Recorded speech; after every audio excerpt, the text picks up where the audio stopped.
하나님의 말씀 함께 보시겠습니다. 야고보서 3장 17절부터 18절까지의 말씀입니다.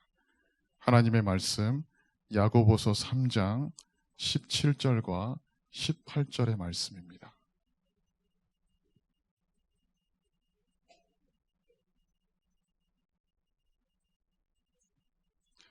우리 함께 읽어보도록 하겠습니다. 오직 위로부터 난 지혜는 첫째 성결하고 다음에 화평하고 관용하고 양순하며 긍휼과 선한 열매가 가득하고 편견과 거짓이 없나니 화평하게 하는 자들은 화평으로 심어 의의 열매를 거두느니라. 아멘. 우리 다 함께 인사하시겠습니다. 잘 오셨습니다. 네, 잘 오셨습니다. 은혜 많이 받으시기 바랍니다. 네, 감사합니다. 네. 하나님의 말씀이 우리에게 주는 목적이 무엇이겠는가라고 질문을 한다면 우리는 그 답에 우리의 영혼을 살리는 것이 목적입니다라고 우리가 답을 할 수 있겠습니다. 하나님의 아들이신 예수님도 마찬가지셨습니다. 죄악으로 죽어가는 우리의 영혼을 살리시기 위해 이 땅에 오셨던 것입니다. 그래서 주님의 핏값으로 세워진 우리 교회는 그 목적이 단 한 가지가 되어야 합니다. 영혼을 살리고 세우는 것이 목적이 되는 줄 믿습니다.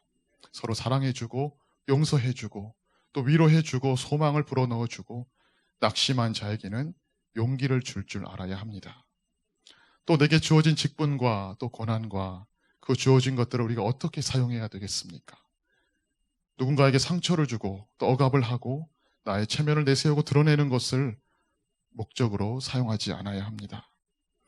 만약 하나님께서 주신 이 모든 것들을 우리가 잘못된 목적으로 사용한다면 우리가 살아가고 있는 이 악한 세상과 교회가 다를 것이 없게 됩니다. 그래서 사랑하는 우리 교회는 오직 예수 그리스도를 세워 선하고 거룩한 목적으로 합력하여 선을 이루는 거룩한 공동체가 되기를 예수님의 이름으로 소망합니다. 우리가 코로나19라는 이 전염병으로 우리가 고통을 당한 지도 1년 하고도 한 6개월 정도 지났습니다. 이 병 때문에 세상 사람들뿐만 아니라 우리와 같은 그리스도인들도 많은 어려움을 겪게 되었는데 특별히 경제적으로 어렵고 또 정신적으로, 육체적으로 우리가 많은 고통을 당하고 있습니다. 이럴 때 우리는 어떻게 해야 되는가? 하나님을 믿지 않는 사람들처럼 우리의 신세를 한탄하며 살아가야 되겠는가? 아니면 우리는 믿음의 사람이기 때문에 마땅히 하나님께로 돌아가야 됩니다. 하나님의 뜻이 어디 있는가? 하나님의 마음은 무엇인가를 찾는 것이 성숙한 그리스도인들의 모습인 것입니다. 하나님의 관점에서 고난과 시련 그리고 철저하게 우리를 무너뜨리는 것은 단순히 우리를 심판하시고 징계하시는 것이 아니라 회복시키셔서 다시 세우시는 것이 하나님의 목적인 것입니다. 하나님이 우리에게 허락하시는 고난에는 두 가지가 있습니다. 첫 번째 의미는 우리가 하나님 앞에 범죄하여 우리 스스로 고난을 자초한다는 것입니다. 그것은 누구의 탓으로 돌릴 수도 없습니다. 그것은 나의 잘못인 것입니다. 또한 우리가 하나님의 뜻대로 행했음에도 불구하고 순종의 길을 걸어감에도 불구하고 고통과 고난이 찾아온다는 것은 그 속에는 하나님의 섭리가 있고 우리에게 주실 축복과 은혜가 있음을 우리는 꼭 기억해야 되겠습니다. 하나님께서는 우리 모두에게 어떤 믿음을 원하시는가? 행함이 있는 믿음을 원하십니다. 우리 야고보서 2장 14절부터 17절까지의 말씀을 제가 한번 읽어보도록 하겠습니다. 내 형제들아, 만일 사람이 믿음이 있노라 하고 행함이 없으면 무슨 유익이 있으리요? 그 믿음이 능히 자기를 구원하겠느냐? 만일 형제나 자매가 헐벗고 일용할 양식이 없는데 너희 중에 누구든지 그에게 이르되 평안히 가라, 덥게 하라, 배부르게 하라 하며 그 몸에 쓸 것을 주지 아니하면 무슨 유익이 있으리요?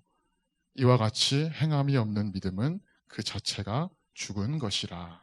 아멘. 쉽게 말씀을 드리면 말뿐인 믿음은 의미가 없다는 것입니다.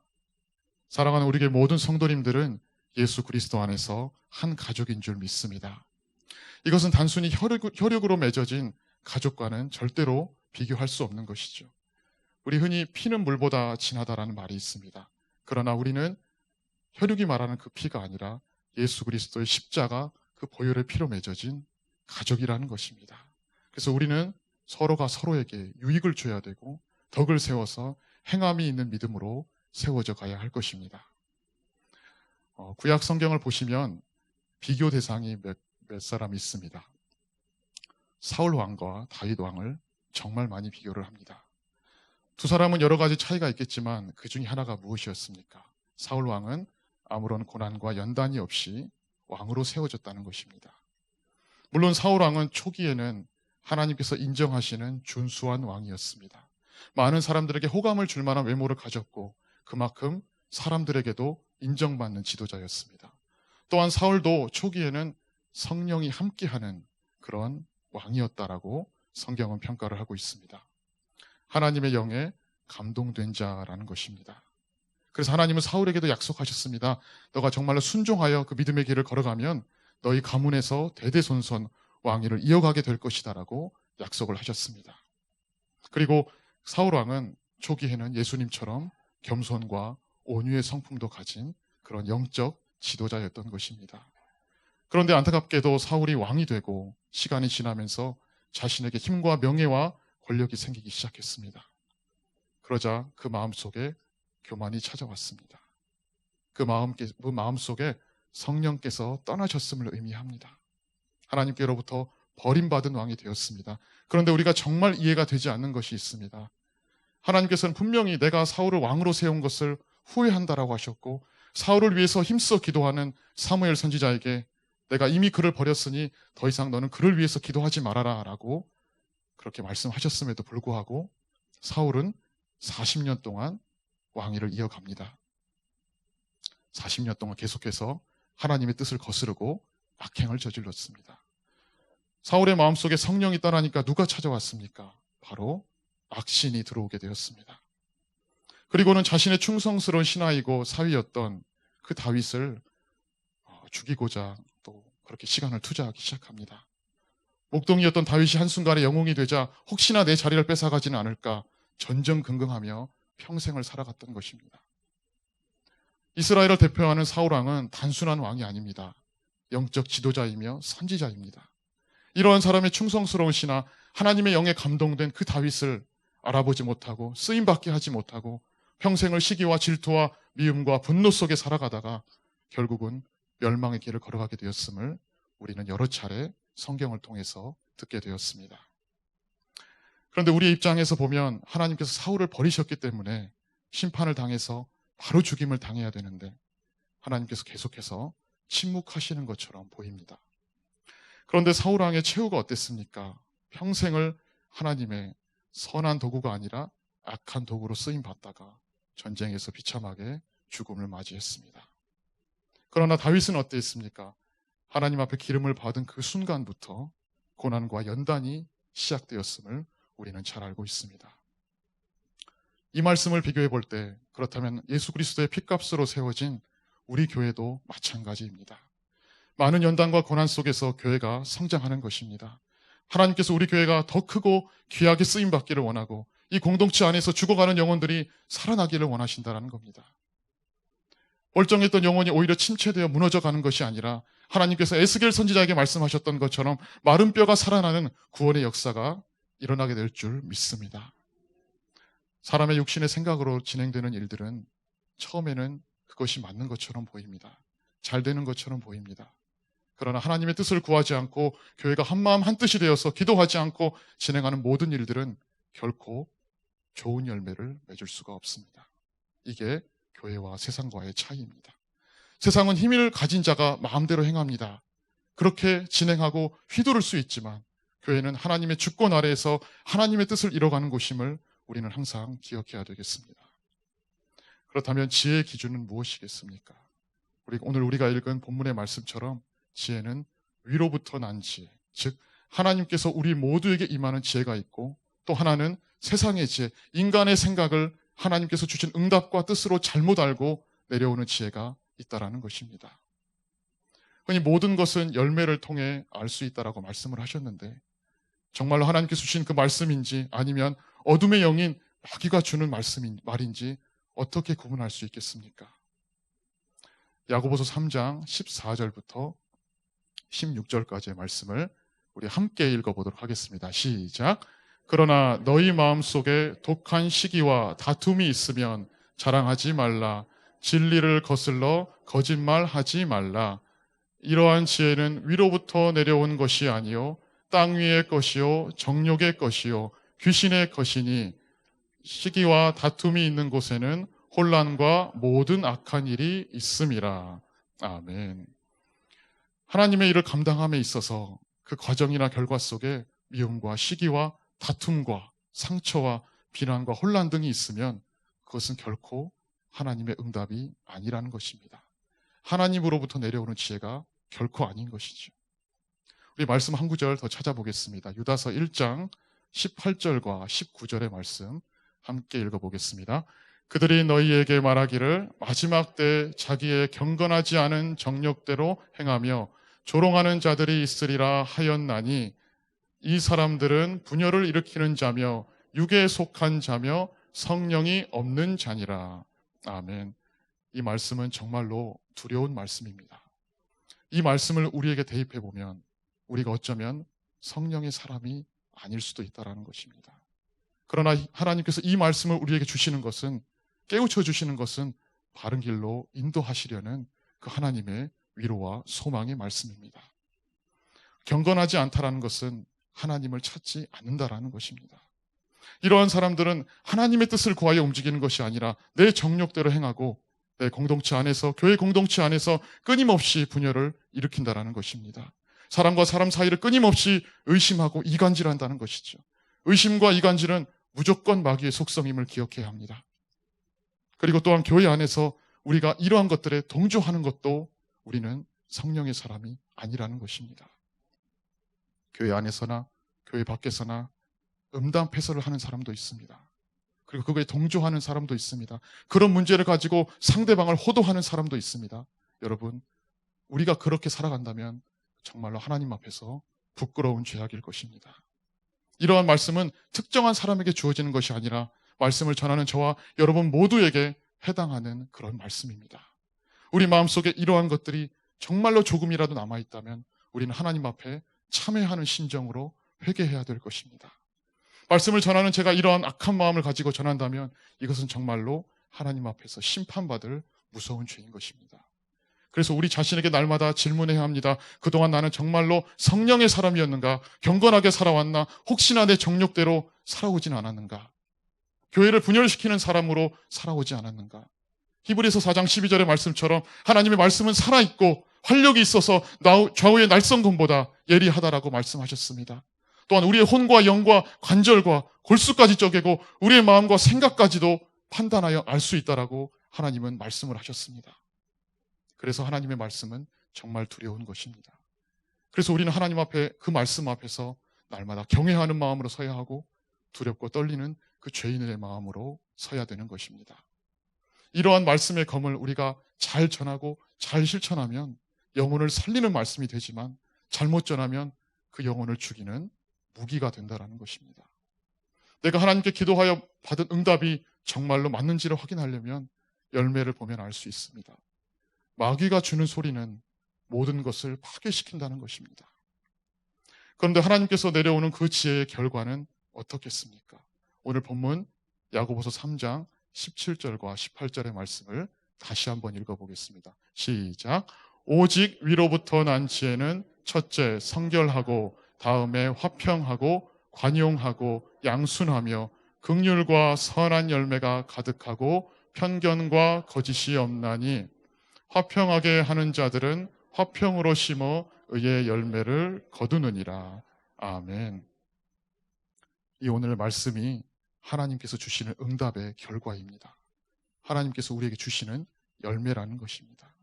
이러한 열매를 맺게 하시는 하나님께서 예레미야 선지자에게 참 이해하기 어려운 말씀을 주셨습니다. 하나님의 말씀이 예레미야에게 임할 때에는 남유다 여호야김이 나라를 다스릴 때였습니다. 그런데 예레미야에게 하나님은 이러한 말씀을 왕과 백성들에게 전하라고 하였습니다. 하나님께서 어떤 말씀을 전하셨겠습니까? 예레미야 27장 1절의 말씀입니다. 함께 읽겠습니다. 유다의 왕 요시야의 아들 여호야김이 다스리기 시작할 때 여호와께서 말씀으로 예레미야에게 임하시니라. 아멘.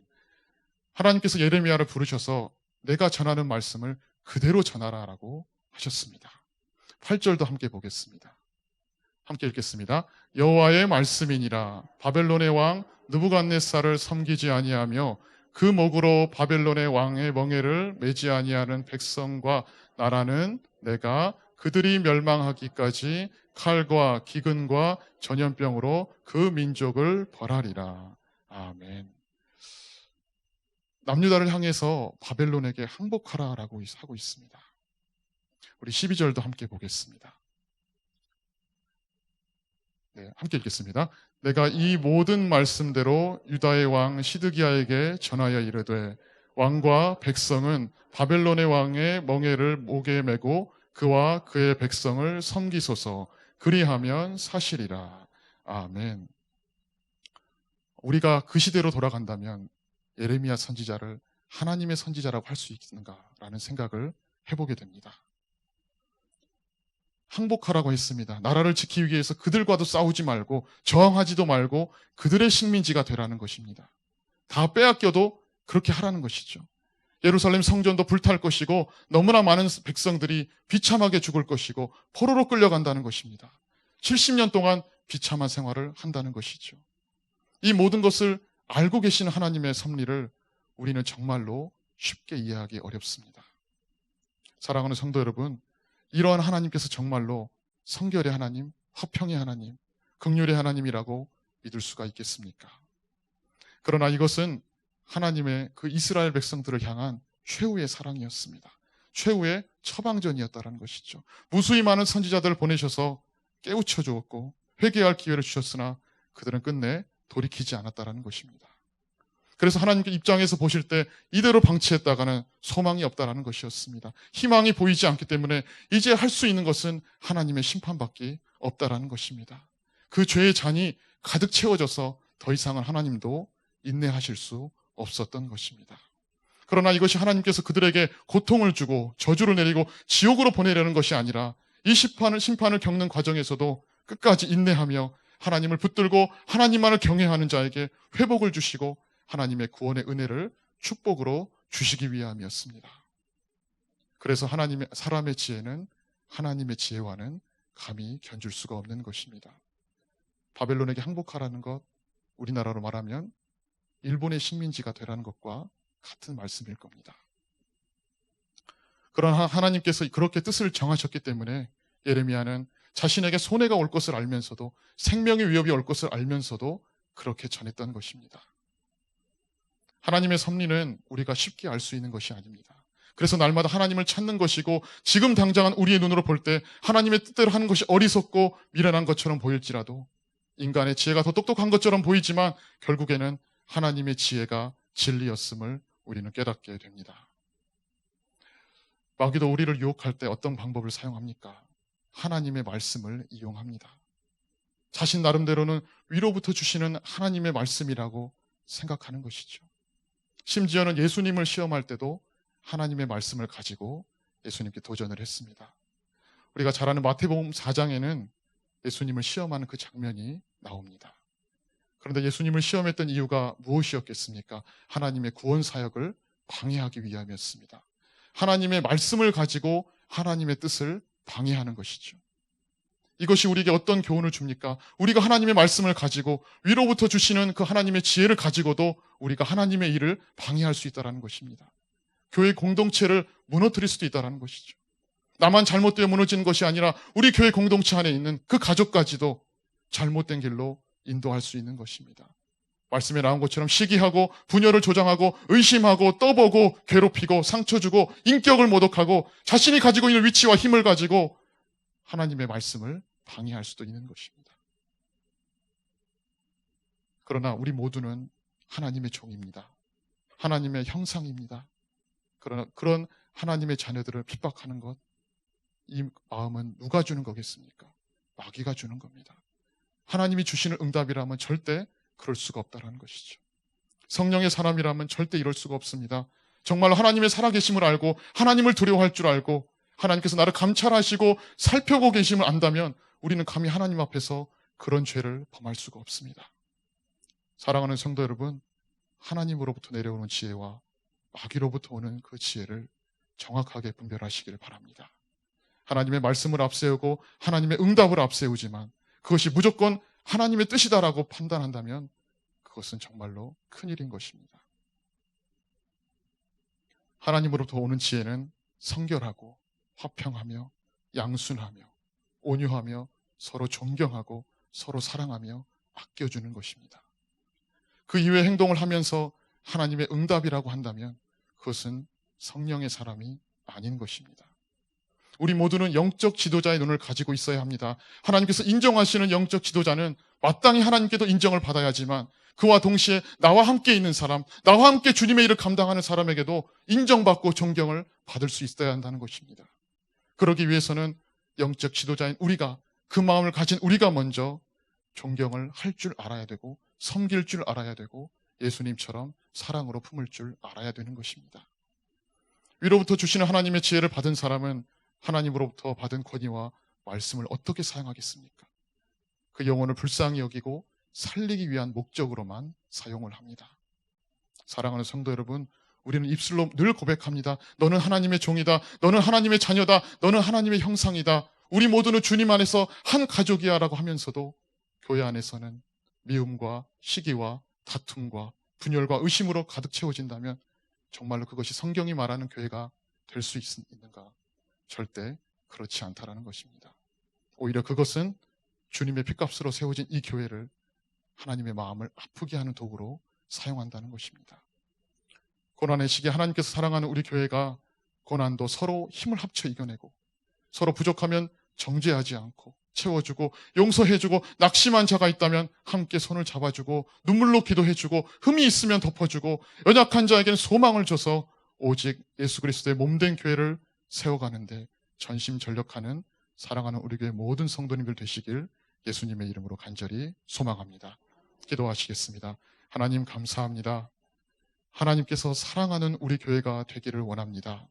세상의 지혜를 의지하며 살아가는 것이 아니라 내 뜻대로 살아가는 것이 아니라 위로부터 하나님께서 주시는 그 마음과 지혜와 뜻을 가지고 서로 사랑하며 아껴주며 채워주고 용기를 주고 소망을 주며 영혼을 살리는 건강한 교회로 세워져서 하나님의 마음을 기쁘게 해드리는 복된 교회가 되게 하여 주시옵소서. 우리 교회가 담임 목사님을 중심으로 한마음 한뜻이 되어서 주님의 몸된 교회를 세워가며 합력하여 선을 이루는 아름다운 교회 되게 하여 주시옵소서. 감사드리며 예수님의 이름으로 기도드리옵나이다. 아멘.